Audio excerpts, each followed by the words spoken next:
Let the redeemed of the Lord say so, because the world needs to know. Because the world needs to know.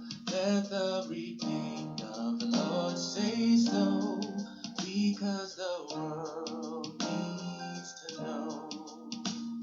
Greetings and welcome to Say So, where we talk about it, whatever it is, because what you group.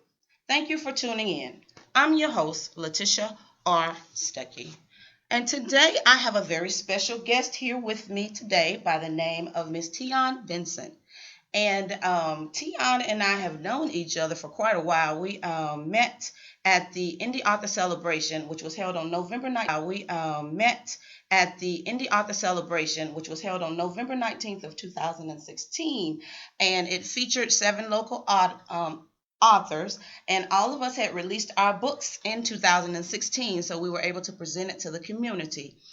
Following that, we reconnected again at the Insight Open Mic every third Thursday at the William Roscoe Anderson Center at 7 o'clock p.m.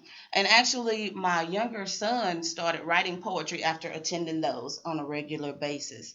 So also, Miss Teaune is very talented and extremely. She's a dancer. She's a poet. She's an author as well as an actress. The book that she authored that was featured at the Indie Author Celebration is entitled "When My Grannie Passed Away: My Journey Under and Out of the Shadow of Grief." And I've actually been able to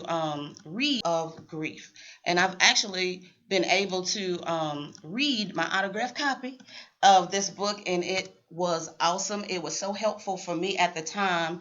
I was going through some things. I was pretty much homeless. My sons and I, we had moved back in with my parents, and we were just going through a lot. And it was able to grief and loss and just kind of mourning things that didn't happen the way that I thought they should have happened at the time. So I wanted to read on Amazon.com. The book is also featured, and I wanted to read the review that I put on the book just to encourage you guys to go ahead and. It said, "I absolutely loved reading this book. The title itself has what I would call a pulling effect, in my opinion. Potential readers do not have to question the general content of this book. It has such a family feel. You come away feeling like a part of the family. I can really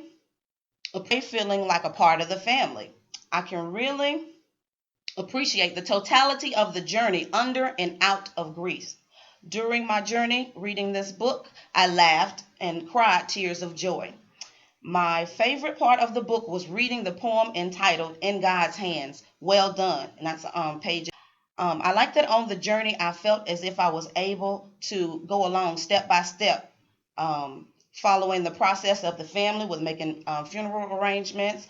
I was enlightened by the detail of the stages of grief as well as the real life examples provided. Being a detail-oriented individual, I could identify with the step-by-step and the dated sequence.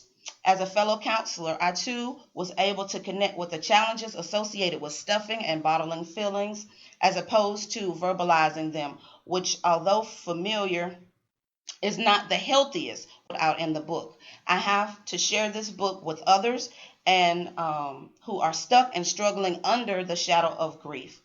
The reasons that Teaune stated deciding to write the book include to express feelings instead of holding them in and hopefully helping someone else. In my opinion, her mission was accomplished.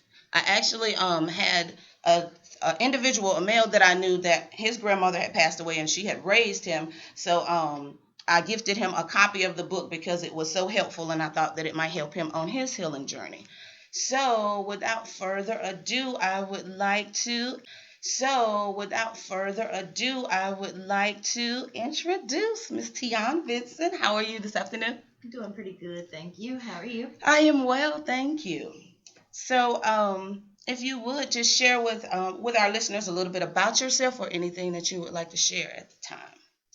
Okay, I am a graduate ×2 from Winston-Salem State University. Yes, you. Yes. So my bachelor's degree is in psychology and my master's degree is in rehabilitation counseling. I have one daughter who is a teenager and Yes. I'm gonna have to prepare myself for this journey. Yes. I had to graduate high school and go to college. Okay. But I'm just a creative individual. You know, I thank God for the gifts that He's blessed me with and the ability to use those to help others as well. Yes, definitely.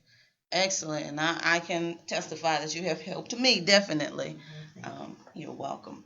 So, as it pertains to your book, what was your motivation for writing this book? Well, I can't even really say that I was motivated. I can't even really say that I was motivated to write at the time. Earlier that year, I had decided that I was going to pick up my writing and complete another book that I had started previously. And I was dedicated to that. Every day I would pray, meditate, just a sentence, I would write something in that book. Then June of 2016, my granny, she passed away and the motivation was gone. I could not write. Okay. I tried to get back to writing on that book and I just could not. It was too painful. It was too painful dealing with the emotions of her passing and then the content of that other book. So when she passed, you know, being a counselor, I felt like I needed to make sure that everyone else in my family was okay. Okay. I was going through the motions, and after about 2 weeks, I realized that this was unhealthy. Okay. And I didn't just realize it on my own. I ended up having to go to the doctor. I had gotten sick from the stress that I was holding in for myself. Although I was providing an outlet for others to release their feelings, I kept mine bottled inside. But you know, as a counselor, you're like, hey, I know what's going on here, and so I'm fine. Let me just make sure everyone else is fine too. So when I went, I had shingles. Because of the stress that I was holding in, that was its way of releasing itself from my body. And so I decided to revisit the 5 stages of grief. So I went to David Kessler's website, grief.com, and reviewed Elizabeth Kubler-Ross's 5 stages of grief, which are denial, anger, bargaining, depression, and acceptance. So I just kind of thought about those stages and thought about how did I connect with those 5 stages of grief. And then I decided that I needed to release my feelings. And so as a writer, naturally I took to the paper and the pencil and just started writing. And it was really amazing because when I started writing, the names for each chapter just came to me. So I made that list. And then over the course of 2 weeks, I had completed writing the book. You know, so it was it was really a blessing. You know, like I said, there wasn't really motivation to write this book, but it was a blessing because it did 2 things for me. One, it allowed me to release those feelings and emotions, and 2, I kind of considered it to be, you know, to make me keep pushing, you know, meet that goal of writing and completing a book. That is awesome, and congratulations. That is quite an accomplishment. Thank you. Definitely. So in your work with grief and loss and counseling, does grief and loss come up a lot in your counseling others? Well, it has. I work for a local community college. So I don't do grief counseling per se. It's more so when a situation arises, talk or Okay. whatever, then I can discuss those issues. But we have had students who've had to deal with grief and loss of a loved one. We've actually had a couple of our students to pass away, Wow. within the last couple of years. Okay. So I have had to deal with it there, but it's not really my primary focus. Gotcha. Okay. Well, it's definitely good that you're equipped in that area, because when the need arises, you can rise to the occasion and definitely be able to help and to support others. So that's awesome that you have that. And just looking back at the stages of grief denial. Wow. I'm just trying to see how many ways that can play out in different individuals' lives. Yes. Wow. Denial. It can be like feeling numb to the situation. Okay. A bad dream, and I'm gonna wake up from it. Okay. For myself, I had a breach with reality. Okay. To be transparent, I had a breach with reality. Losing my grandmother was my first loss of someone in my immediate family since I had been a child. Okay. So I didn't recall what that felt like. Right. I've known people to lose loved ones. I've seen some colleagues, and like I said, students pass away, but there was a different level of emotion when it came to someone in my immediate family.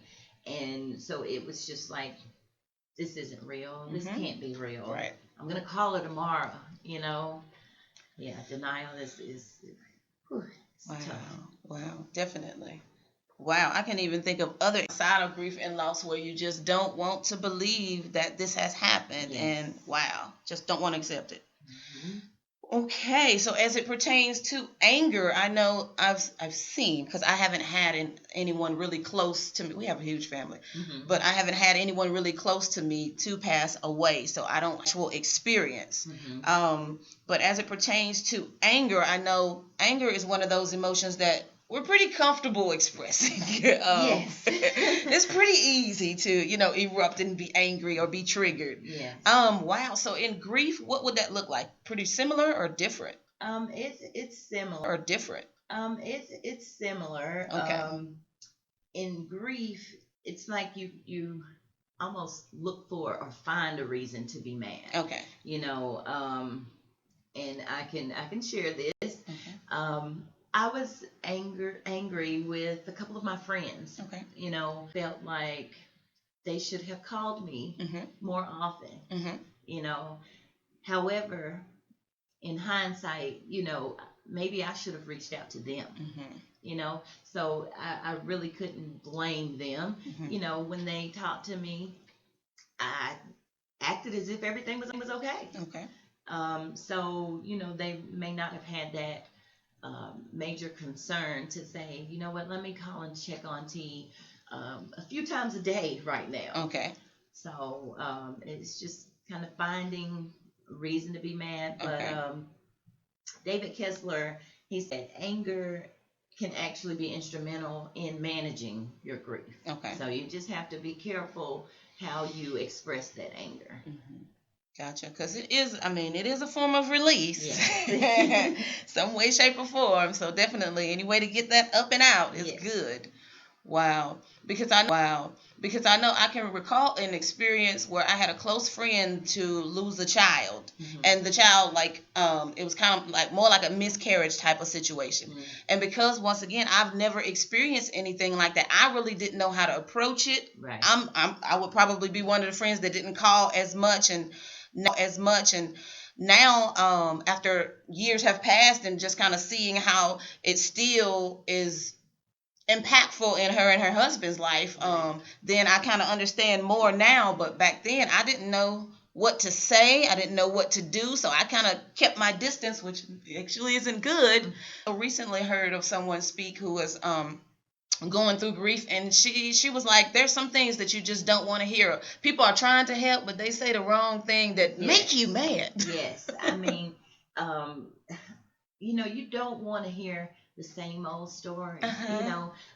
and it's in my book. The book isn't just a sad story. Mhm. You know, it there are moments when you will laugh, most likely. Yes. There may be moments that you may want to cry, but Mhm. I talk about how people were just telling stories and basically honoring my grandmother's memory, and that's all well and good. But I got tired of hearing the same stories over and over and over. Right now, I'm trying to heal. I'm hurting. Right. You know, and then you get a lot of, well, let me know if you need anything. And let's say 7, 8 out of 10 of those times, you know, you're not gonna reach out to that person, and that person just may not follow through. They Right. mean well. Yeah. You know, don't get me It's wrong. just something to People say. mean well. However, it's a common phrase. It because is. we don't know exactly what to say, because we don't know exactly how that person is feeling. Exactly. I agree. And I know in the church world, you get a lot of the same lingo. She's in a better place, Yes. and she wouldn't come back if she wanted to, or if she could, and it's really not comforting. Right. Oh, she feels better now. Yeah. She doesn't have to suffer anymore. And I believe all of that. those things. Yes. However, I would prefer to be able to give my granny a hug again, you know, give her a kiss again. And I know that that is a form of truth, you know, but it's just not necessarily here at that time. Especially repeatedly, because it's almost like a tape. Everybody says the same thing, and when you know they can't understand, they can't really feel your pain. They've never been there, so that's why I was just quiet. But I would like to figure out some better ways than just being quiet. I know there are times when you go through something. There are no words. So just having someone there to hold you or to give you a tissue or something. Yes, sometimes just that presence. Yes. You know, or a card to let someone know that they're in your thoughts. Okay. But really, the presence is really good and supportive. Okay. Okay. And then just letting the person know that if they need someone to talk to, that you're there for them. Right. Okay. So offering that support. That's good. That's doable. I believe I can do that.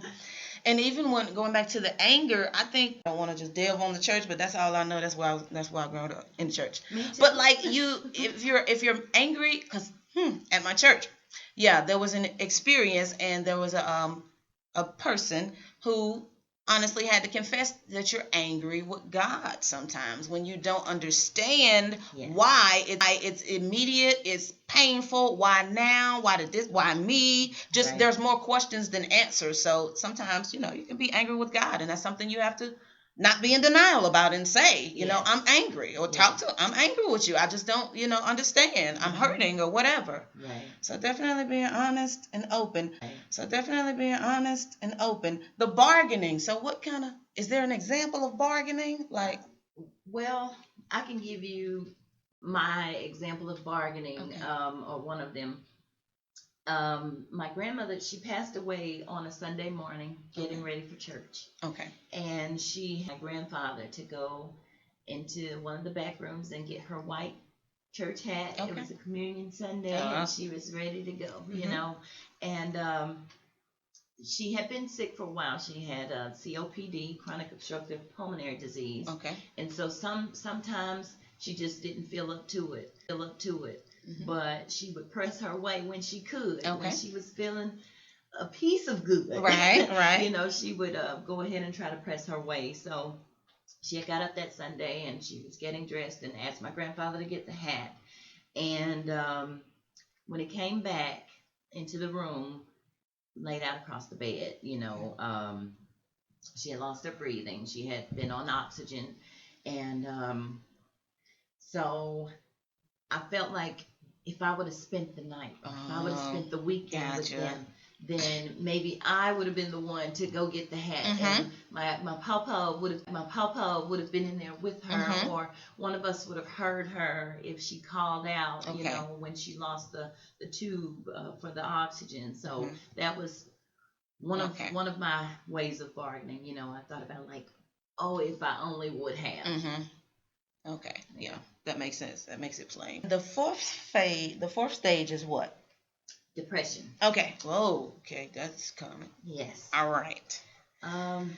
Depression is when you get into feeling empty, and an overwhelming sadness, Mm-hmm.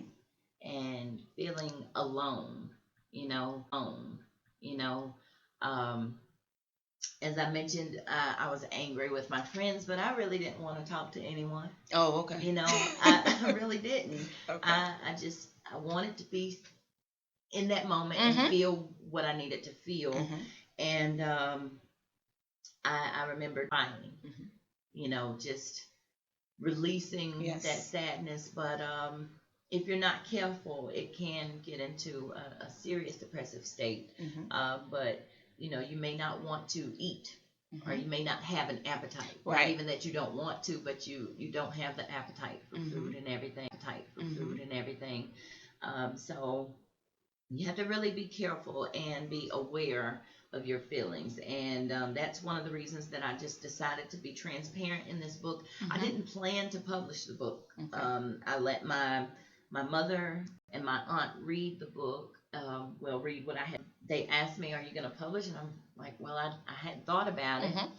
And but then that did give me the idea to go ahead and share my truth, Right. my experiences with everyone else. Mm-hmm.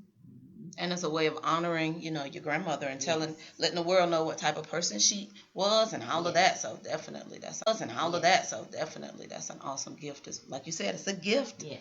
As well. Let's see. Fifth stage is what? Acceptance. Okay. Wow. Yes. And acceptance doesn't mean that everything is all right. Or everything is okay.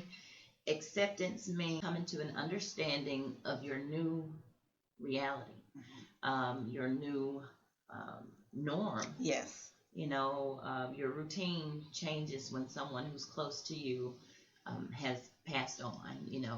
I used to talk to my grandmother about 3-4 times a week, and I would call her when I was on a break from work. Okay. And just call her, check on her, hey, how you doing? And when we had our Monday or Tuesday phone call, she would always ask me, did you go to church Sunday? Mm-hmm. So we caught up from the weekend, make sure she was feeling okay, because like I said, she's had good days and she has bad days, right. With her health. So Mm-hmm. it was always good to hear her sweet voice, yes. When she was feeling good. Mm-hmm. And so that was different, having to adapt to my new reality. I can't call my granny on lunch anymore. Mm-hmm. So. Wow. Okay. And I know from personal experience, not grief related, but acceptance. For me, I've had to accept more than once. I mean, you think you got it, and then you're like, wait a minute, there's more. There's residue here. Yes. And then you have to mentally kind of talk yourself back, and it's okay. And here's where I am now. So, wow, those are some major stages of grief. And I think it's important to bring them up and out, because some people, I mean, you never know what stage you're going to be in or where you're going to jump. There's no linear be in or where you're going to jump. There's no linear way to go through it from one step to, so, and you may vacillate and all of that. So I think that's definitely important in the African American culture. I'm not sure that, I think, as it pertains to depression, depression, we don't want to see it. And depression is how long it lasts. Everybody, gets sad or goes down. Sometimes the weather, if it rained for 2 weeks, that, kind of pulls down your spirits a little bit. But when it stays for 6 months or longer, then it's clinical then. And also, I think depression is much more common than we attribute it to. Yes. You can be depressed and still be functioning, to a certain extent. I know I talked with a gentleman that I used to work with, and it's kind of like your system is depressed, but your mind actually isn't. You're going, you know what you got to do, but there's just think you might be. You're going, you know what you got to do, but there's just think you might be craving anything to make you feel good, anything that's with chocolate or anything that's gonna increase the happy hormones or whatever. So yeah, there's different levels of functioning with depression. I think that's important to know. Right. And throughout the stages of, I wanted to get back to work as soon as possible, you know, because it occupied my time and my mind. Okay. You know, so having something that was routine that I did, it was helpful, you know, because I was able to have that time of my day accounted for. Right. And be. That's definitely. I can see the benefit of that because wow, yeah. Wow. So you wrote a book in 2 weeks. I don't think I've ever heard of that. I mean, mine takes years. But wow. But when you have, something that you need to get up and out, I mean, it does. But when you have, something that you need to get up and out, I mean, it does. It just flows out of you like a fountain. It's like, where did all this come from? Yeah. Wow. So I can definitely understand that from that point of view.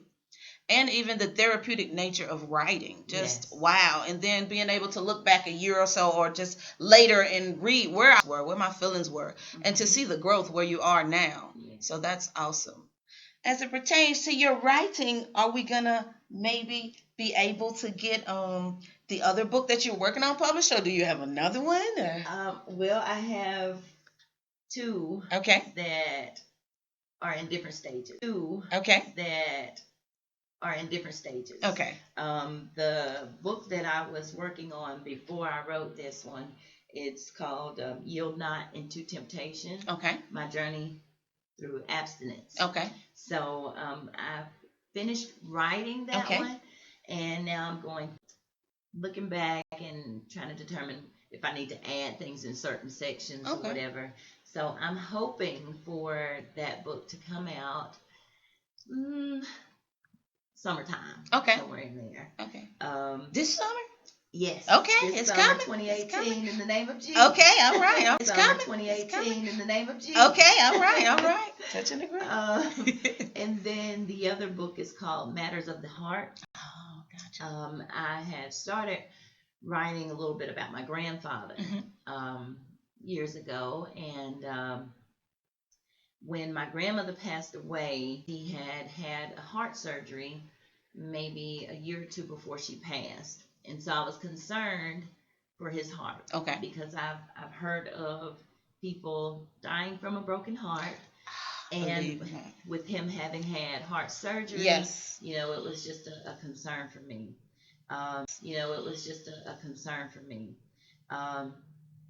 About 4 or 5 months after my granny passed, my grandfather had to go into the hospital.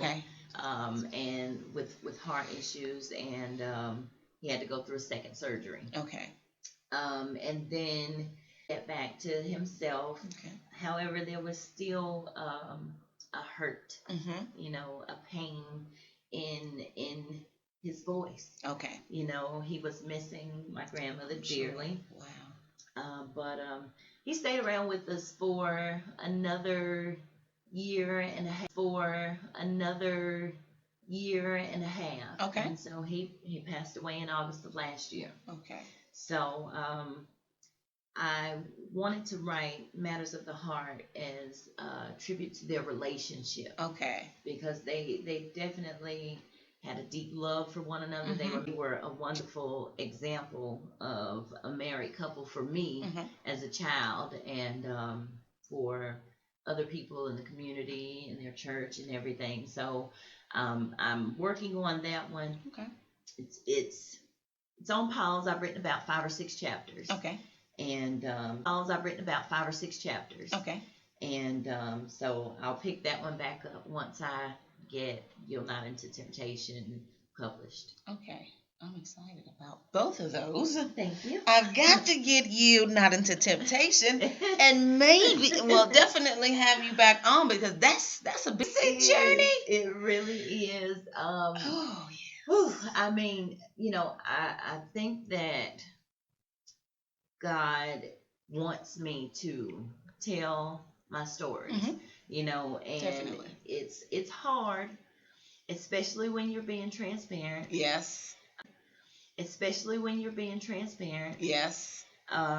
However, I just feel in my heart that it's important to tell your story so that someone else who may be going through something similar can say, oh, you know what?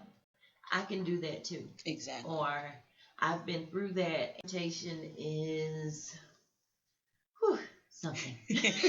I'll bet. I'm excited. Definitely, definitely. Wow. I think there are lots of women and men too, lots of people who need to hear that somebody has that testimony and that it's possible. Because in this society, it's like, if you heard it somebody, you're like, nah, I don't believe. Right. Well, right. it is possible. It You is. know.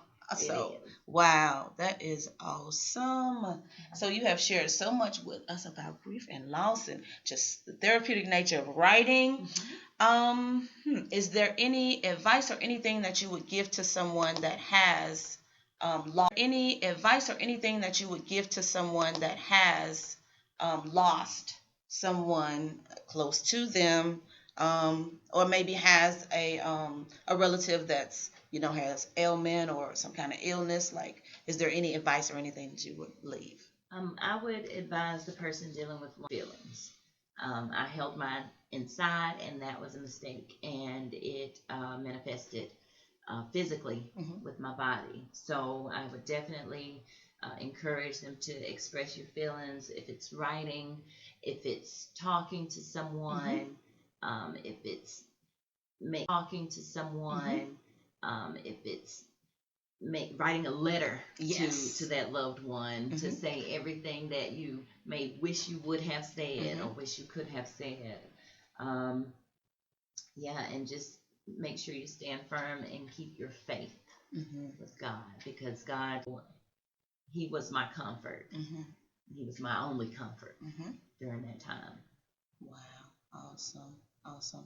And I've even experienced times where literally you can feel him rapping, like he's there. It's almost like a person, like he's there. Like wow, so that's almost like a person, like he's there. Like wow, so that's a blessing. Definitely another gift to have that feeling and that experience. So as we begin to close today's broadcast, I would like for you to remember that God has the final say so about where you're going. You're simply in the process of becoming. Until next time, miracles and blessings to you today and every day.